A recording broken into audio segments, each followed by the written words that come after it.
Halo, jumpa lagi dalam konten Ngomong Sendiri dan saya akan mengajak Anda untuk bicara tentang Afghanistan.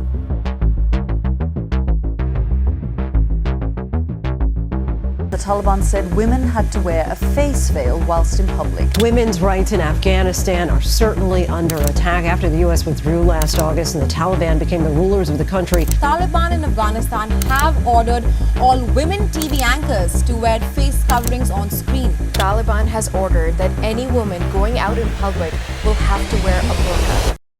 Taliban sepertinya kembali ke wajahnya yang asli.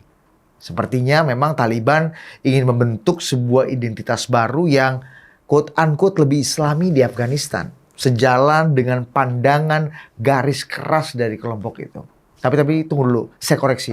Bukannya ingin membuat wajah Islam yang baru, tapi Taliban justru ingin mengembalikan wajah lama mereka yang bengis, penuh kekerasan, dan tidak ramah pada perempuan. Bagi mereka, perempuan itu ibarat warga negara kelas 2. Kalau tidak mau dibilang, nuwun sewu, mohon maaf, penyakit masyarakat yang tidak mempunyai hak seperti masyarakat laki-laki pada umumnya. Selama kekuasaan terakhir Taliban dari antara tahun 1996 sampai tahun 2001, kelompok fundamentalis Taliban memberlakukan serangkaian pembatasan pada perempuan. Kemudian mereka diharuskan untuk mengenakan burqa dan mereka juga dibatasi dari kehidupan publik dan pendidikan. Setelah mereka kembali merebut kekuasaan dari pemerintahan Ashraf Ghani yang waktu itu didukung Barat, pada Agustus 2021 mereka pun awalnya berjanji akan menampilkan wajah Taliban yang lebih ramah, lebih toleran, dan terbuka pada perkembangan zaman. Sikap melunak ini ditunjukkan setelah mereka mengumumkan tidak ada aturan berpakaian untuk para perempuan. Namun, wajah bengis Taliban kembali muncul. Pemerintah Taliban memberlakukan pembatasan ketat pada perusahaan media dan menekan hak asasi manusia. Dari laporan dan beberapa korespondensi, puluhan kekerasan memang terjadi pada awak media. Wartawan di sana dipukuli, ditahan karena pekerjaan mereka. Bahkan Taliban yang pada 2021 tengah memburu jurnalis Deutsche Welle karena pemberitaan sampai harus membunuh salah seorang keluarga sang jurnalis. Fotografer India dan pemenang hadiah Pulitzer Danish Siddiqui juga meninggal di Kandahar. Kematian jurnalis andal ini besar kemungkinan menurut banyak analisa dan tentu saja laporan-laporan media, kemungkinan besar dibunuh juga oleh militan Taliban. Atau mungkin Anda masih ingat saat jurnalis CNN Clarissa Ward dikejar dan diancam dengan senjata AK-47 saat melaporkan situasi Kabul pada Agustus 2021 yang lalu. Suddenly, two other Taliban charged towards us.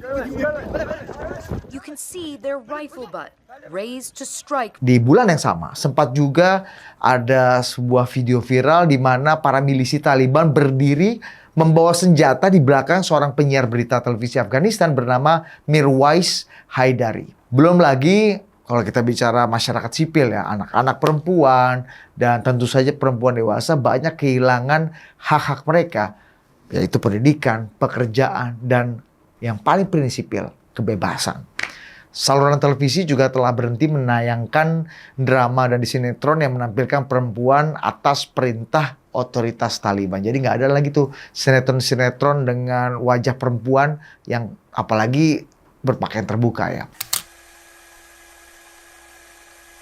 Oh, tenang saja Ferguson, lupakan saja hak asasi manusia, lupakan saja HAM. Karena yang paling baru, pemerintah Taliban di Afghanistan membubarkan 5 departemen utama, termasuk Komisi Hak Asasi Manusia Afghanistan. Masih bicara soal jurnalis. Ini yang terbaru juga, otoritas Taliban di Afghanistan juga telah meminta stasiun televisi untuk memastikan bahwa presenter perempuan mereka menutupi wajah mereka saat siaran. Lalu apakah pemerintah Indonesia yang konstitusinya menjunjung nilai kebebasan dan perdamaian dunia harus diam dan mengafirmasi rezim kali ini? Ya tentu saja ya, banyak yang meminta kita bersikap lebih tegas soal rezim Taliban. Karena kesempatan memang sudah diberikan, namun wajah bengis kembali dimunculkan. Mungkin saat ini rezim Taliban kalau tengah berorasi dalam pidato-pidatonya akan ngomong gini nih, Piye kabare si pena zaman kuto? Akan seperti itu. Tapi yang saya mau ceritakan bukan bagaimana kebengisan rezim atas nama agama ini melanjutkan rekam jejak memberangus kebebasan. Tapi di masa lalu, Indonesia ternyata pernah berkawan karib dan membantu perjuangan para milisi Afghanistan yang dulu dikenal dengan nama Mujahidin untuk melawan Uni Soviet.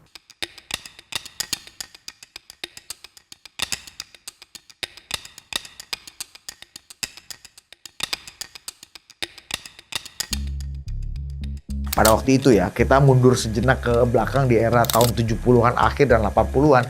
Di masa Perang Dingin dulu, di tengah kemesraannya dengan Amerika, Indonesia memutuskan untuk mengirim bantuan persenjataan hingga obat-obatan bagi para mujahidin Taliban. Saat itu, kekhawatiran Uni Soviet akan bisa menduduki Afghanistan begitu tinggi, sehingga segala upaya untuk menghalangi Soviet berkuasa dilakukan oleh Amerika dan sekutunya, termasuk di Indonesia. Operasi intelijen yang dikenal dengan sebutan Operasi Babut Mabur ini dipimpin langsung oleh jenderal yang perkasa dan terkenal waktu itu, Jenderal Benny Murdani. Dalam buku biografinya, Marsikal Teddy Rusdi, salah seorang tangan kanan kepercayaan Benny, mengatakan bahwa Indonesia waktu itu menyiapkan 2.000 pucuk senjata AK-47, X Trikora, dan Dwikora pada masa pemerintahan Bung Karno. Lucunya, persenjataan yang dikirim ke para pejuang mujahidin untuk melawan Uni Soviet di Afghanistan itu justru berasal dari bekas bantuan Uni Soviet di masa Presiden Soekarno untuk melawan invasi Uni Soviet sendiri, tapi di Afghanistan. Saat itu Indonesia memang masih menyimpan banyak senjata buatan Uni Soviet. Dan kebetulan sekali nih, milisi Taliban memang membutuhkan jenis persenjataan serupa dengan yang digunakan lawannya. Oke. Senjata memang sudah dikumpulkan, tapi perkara belum selesai sampai sini. Teddy Rusdi dan pasukannya harus menghapus nomor seri senjata untuk menghilangkan jejak dari mana asal-usul senjata ini. 200 pucuk senjata ini akhirnya kemudian setelah dihapus nomor serinya membutuhkan waktu lama dan effort tenaga gitu ya. Akhirnya dipetikan dalam sebuah peti kemas gitu ya, berlambang palang merah. Dan isinya tidak hanya senjata, untuk mengelabuhi dicampur dengan berbagai bantuan seperti obat-obatan serta selimut sebagai sarana atau langkah-langkah kamuflase. Nah, kemudian pada Juli 1981, bantuan senjata ini kemudian dikirim dalam 2 kloter penerbangan. Dalam memoarnya, Teddy Rusdi mengaku diminta untuk mengawal langsung pengiriman senjata dengan tingkat kerahasiaan yang tinggi ini langsung ke Pakistan untuk selanjutnya kemudian didistribusikan ke Afghanistan oleh intelijen Pakistan memakai pesawat Boeing 707 milik Pelita Air dari Jakarta. Nah, berdasarkan kalkulasi jarak antara Jakarta dan Rawalpindi ya, ini di Pakistan tempat pendaratan yang akan dilakukan di Pakistan itu berjarak sekitar 5.400 mil. Tapi karena harus melewati wilayah udara India yang dikenal dekat dengan Soviet, maka rute penerbangan kemudian dialihkan via laut melewati Pulau Diego Garcia yang ada di Samudra Hindia untuk mengisi bahan bakar. Dengan konsekuensi kalau melenceng ke Diego Garcia, jaraknya akan lebih jauh sekitar 600 mil. Nah, kemudian Teddy melukiskan bahwa Diego Garcia itu sebagai sebuah pulau yang indah dan nyaman, sehingga peristirahatan atau transit di Diego Garcia itu merupakan sebuah vacation atau liburan tersendiri bagi para awak pesawat yang akan mengirimkan senjata ini. Kembali ke operasi ya, karena operasi ini memang dikenal sebagai operasi yang sangat rahasia. Bahkan Jenderal Benny Murdani tidak memberitahu atas pertahanan di KBRI Pakistan. Semua operasi dan pengawalan langsung dilakukan oleh intelijen Pakistan. Dan sesampainya di Pakistan, ada 20 truk yang sudah siap di pinggir landasan untuk membawa senjata-senjata ini. Bahkan kabarnya tidak diketahui atau tanpa diketahui otoritas tertinggi di Bandara Rawalpindi. Salah satu saksi sejarah yang ikut terlibat dalam operasi quote-unquote penyelundupan senjata tersebut adalah Kapten Abdullah Jokomono yang menjadi komandan di pesawat Boeing 707 tersebut. Kapten Abdullah adalah seorang penerbang senior, kemudian dia juga pilot kepresidenan yang kemudian mendapatkan pangkat militer kolonel penerbang tituler, yang kebetulan ini adalah eyang saya sendiri. Eyang Dullah, begitu saya memanggil nama beliau ya, bercerita ke saya tentang peristiwa waktu itu. Termasuk beberapa klarifikasi dari keterangan buku biografi Marsikal Teddy Rusdi, serta cerita yang lebih detail dan dramatis tentang pengiriman senjata tersebut. Ini cuplikan wawancaranya. Ini ada barang sebanyak 44 ton berupa senjata ya. Senjata ini sudah diceritakan oleh beliau untuk ini. Tapi itu tidak usah saya mengerti ya. Yang penting adalah bahwa senjata itu bisa masuk ke pesawat. 44 ton itu. Saya bilang kalau pesawat itu Boeing 707 dari Pelita, itu maksimum dari sini sampai Karachi itu hanya maksimum bawa 22 ton. Jadi harus dibagi dua gitu. Lalu akhirnya dibagi dua. Yang pertama berangkat, tapi diminta supaya krunya juga hanya terbatas 5 orang. Karena kalau ini sampai ketahuan semuanya, makanya kita semua jadi korban ya.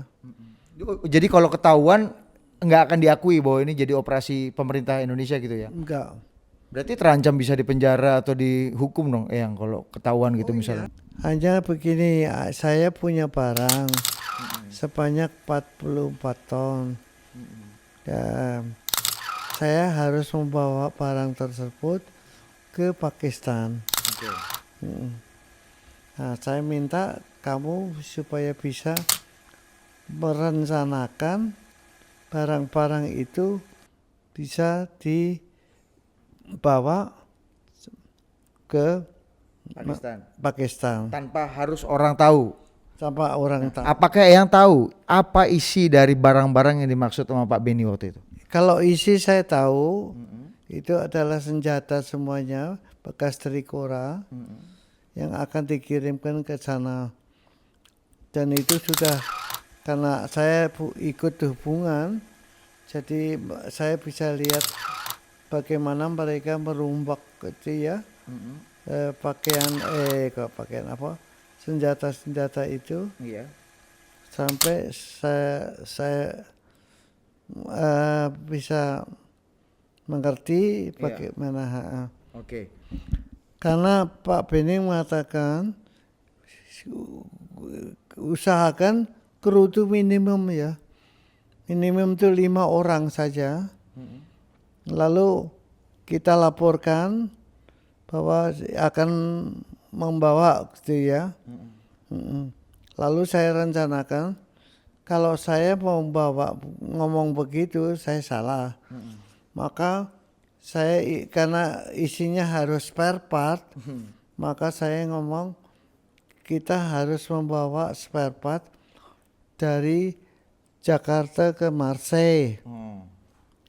Yaitu helikopter spare part yang tiap 2 bulan sekali kita bawa ke sana. Eyang katanya menyiapkan beberapa rute dan kemudian Pak Beni memilih rute. Nah, dalam bukunya kan Pak Teddy Rusdi bilang bahwa akhirnya rute yang dipilih tidak langsung lewat jalur normal, maksudnya lewat India, karena India waktu itu musuhnya Pakistan dan membela Soviet. Jadi kemudian Eyang memilih rute lewat Diego Garcia di Pasifik kalau tidak salah ya, Samudra Hindia kemudian baru masuk ke Rawalpindi ke Karachi. Nah, Eyang ceritanya gimana tuh, Yang? Jadi waktu itu saya pilih 3 ya. Bukan lewat India, tapi lewat satu yang nyeberang melalui Pakistan. Pakistan apa? Sebelum Pakistan itu apa ya? Sri Lanka, bukan? Iya ya, pokoknya di situ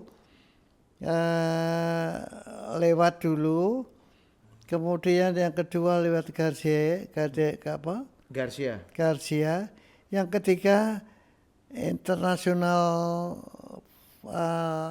luar, di laut luar. Ada 3 warna, yang satu biru, merah sama kuning ya. Iya. Lalu beliau, mana Bapak terserah. Ini untungnya apa, ini untungnya untuk apa ya. Iya.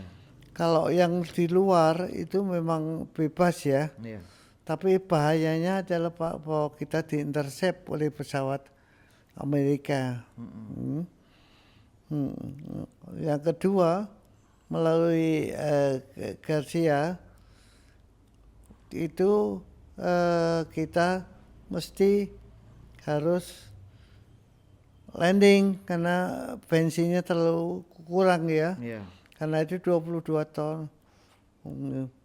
Lah, ini yang ketiga adalah langsung Iya. dari sini, nanti rutenya saya tuliskan di mana ya. Iya. Langsung ke Pakistan berarti ya. Langsung. Sekali flight tanpa transit gitu. Nah, akhirnya Pak Benny memilih yang mana ya? Yang Langsung. ketiga langsung. Langsung, tapi saya bilang, terus kamu bawa apa? Kamu ditanya. Tanya bawa spare part helikopter yang akan bawa ke Marseille. Flight yang pertama, saya melalui daerah Pakistan ya. Iya. Pakistan. Demikian masuk di daerah situ, mereka sudah tahu saya akan di stop karena saya tidak punya approval untuk melewati di situ. Oke. Jadi harus landing di Karachi. Yang kedua yang mengelabuinya Yang pertama itu juga atas persetujuan saya dengan Pak Benny, supaya Pak Benny juga memerintahkan pemerintah Pakistan untuk menangkap saya gitu. Oh gitu. Jadi supaya harus mendarat di situ Harus. Waktu itu begitu, jadi mengirimkan senjata dari Indonesia langsung ke Karachi yang pertama karena memang sengaja minta ditangkap dan nggak punya otorisasi untuk terbang gitu ya. Yang nggak punya otoritas itu terbang di atas Pakistan atau terbang menuju Perancis ya? Di atas Pakistan. Oh. Kan kita overflying itu kan harus ada izin. Mereka kata, you have no approval to fly overhead Pakistan. You must land. Waktu itu. Karena saya sudah ngerti bahwa ini akan terjadi begitu, saya landing aja gitu. Nah, apa yang terjadi begitu yang landing? Apa yang terjadi di bawah? Apakah situasinya gimana? Semuanya sudah tersedia ya, termasuk helikopter dan mereka semua sudah. Jadi saya hanya kru orang 5 ini, saya suruh kamu tidur aja. Gimana caranya kamu tidur? Saya sendiri nggak bisa tidur ya. Tapi suruh tidur, kemudian mereka yang akan menentukan kemana. Lalu berangkat lagi kita paginya. Saya karena saya termasuk yang fresh, jadi saya terbangkan untuk pulang dulu. Sampai Jakarta, kita ngambil yang kedua, diisi yang kedua. Nah itu yang pertama kan. Jadi yang nggak punya izin, jadi harus mendarat gitu kan, dipaksa mendarat. Yang kedua apa yang? Yang kedua, setelah saya masuk ke Pakistan, saya ngomong, I have one engine failure. Jadi kan ada 4 mesin failure, jadi I must land at Karachi gitu. Jadi mereka kan karena sudah menunggu ya silakan. Nah itu yang keduanya gitu. Jadi nggak ada yang tahu bahwa semua itu adalah tipu muslihat saja. Dan sebenarnya engine Boeing 707-nya juga prima sekali. Prima banget. Iya. Nggak ada problem ya yang ya? Nggak ada problem. Oke. Oke yang. Apa kata Pak Benny setelah operasi ini berjalan dengan lancar? Pak Benny ngomong apa sekarang? Apa komentar dia? Simple. Terima kasih ya lah gitu aja. Iya. Ada reward nggak yang dari Pak Beni? Ada reward apa gitu nggak dari Pak Beni? Duit, rumah, kartu kredit? Nggak ada sama sekali, nggak ada. Sebab itu aku meminta pemerintah kalau masih boleh, mungkin saya akan bisa dikasihkan suatu tanda Jasa. tanda jasa yang pakai bintang gitu ya, supaya saya bisa ke Taman Pahlawan. Itu aja yang saya minta. Atas nama negara, bangsa, dan Tentara Nasional Indonesia, dengan ini mempersembahkan kepada Persada Ibu Pertiwi Jasa dan Raga almarhum nama Abdullah Jokomono, pangkat Kolonel Penerbang Tituler. Riwayat penugasan penerbang operasi militer Trikora, penerbang operasi militer Trikora, penerbang operasi militer Ronda Timur Timur, penerbang operasi militer luar negeri, penerbang pesawat kepresidenan Republik Indonesia.